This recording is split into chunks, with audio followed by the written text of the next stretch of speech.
Karimnagar dairy ఆస్తుల అక్రమ స్వాధీనాన్ని నిరసిస్తూ రైతు ప్రజా సంఘాల జేఏసీ ఆధ్వర్యంలో భారీ ఆందోళన చేపట్టారు.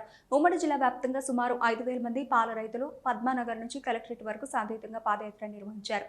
అనంతరం ప్రజావాణిలో కలెక్టర్కు వినతి పత్రం అందజేశారు. కరీంనగర్ డైరీకి చెందిన 11 ఎకరాల భూమిని ఎలాంటి నోటీసులు ఇవ్వకుండా భూమాత పోర్టల్లో అక్రమంగా నమోదు చేశారని జేఏసీ జాతీయ అధ్యక్షుడు పోలాడి రామారావు ఆరోపించారు. ప్రభుత్వ నిర్ణయాన్ని వెంటనే వెనక్కి తీసుకోవాలి, లేకుంటే ఉద్యమాన్ని మరింత ఉధృతం చేస్తామని ఆయన హెచ్చరించారు.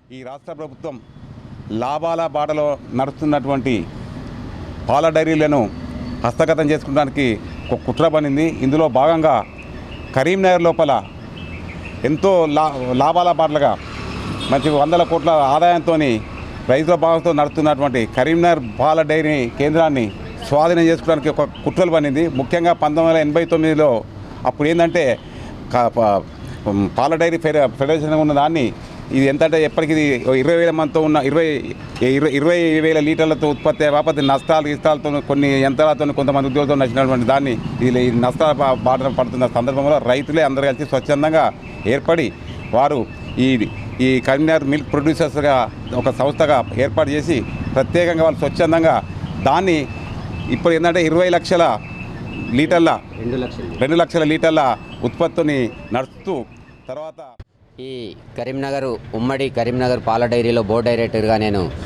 పనిచేస్తున్నాను. ఇది డైరీకి సంబంధించిన విషయం రెండే ముచ్చట్లు చెప్పదలుచుకున్నా. 20,000 లీటర్ల కెపాసిటీ ఉన్న డైరీని 2 లక్షల రీచ్కి ఒక రోజుకు ఉత్పత్తి చేసే కెపాసిటీ సంపాదించినటువంటి డైరీని రైతులతో నడిచే సంస్థ ఇది.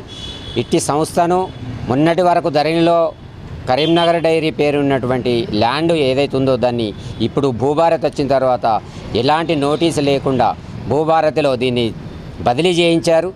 కాబట్టి ఎంతో మంచిగా నడిచే రైతుల మీద నోట్ల మన్ను కొట్టడానికి ప్రభుత్వం పూనుకున్నది. ఇట్టి కార్యక్రమాన్ని వెనక్కి తీసుకొని మాకు కొంత చేయూతనిచ్చి మాకు ముందుకు నడిపించే ప్రయత్నం చేస్తారని